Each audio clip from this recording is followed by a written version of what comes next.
నాగార్జున నటిస్తున్న latest movie Daaku Maharaj Sankranti కానుకగా జనవరి 12న grand గా రిలీజ్ కి రెడీ అవుతోంది. యంగ్ డైరెక్టర్ బాబీ ఈ చిత్రాన్ని పూర్తి యాక్షన్ ఎంటర్టైనర్ గా తెరకెక్కించడంతో ఈ సినిమాను ఎప్పుడెప్పుడు చూద్దామా అని అందరూ ఆసక్తిగా చూస్తున్నారు. ఇప్పటికే రిలీజ్ అయిన ఈ మూవీ పోస్టర్స్, టీజర్ ఈ సినిమాపై అంచనాలను పెంచేశాయి. ఇక ఈ సినిమా ప్రమోషన్స్ ని నెక్స్ట్ లెవెల్లో ప్లాన్ చేస్తున్నారు మేకర్స్. తాజాగా ఈ చిత్రానికి సంబంధించి ఓ గ్రాండ్ ఈవెంట్ ను అమెరికాలో నిర్వహించేందుకు చిత్ర యూనిట్ సిద్ధమవుతోంది.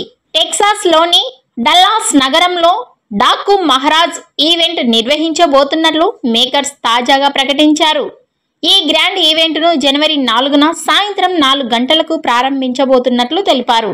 ఈ వీడియో నచ్చినట్లయితే లైక్ చేయండి, షేర్ చేయండి. మరిన్ని లేటెస్ట్ అప్డేట్స్ కోసం మా ఛానల్ ని సబ్స్క్రైబ్ చేసుకోండి.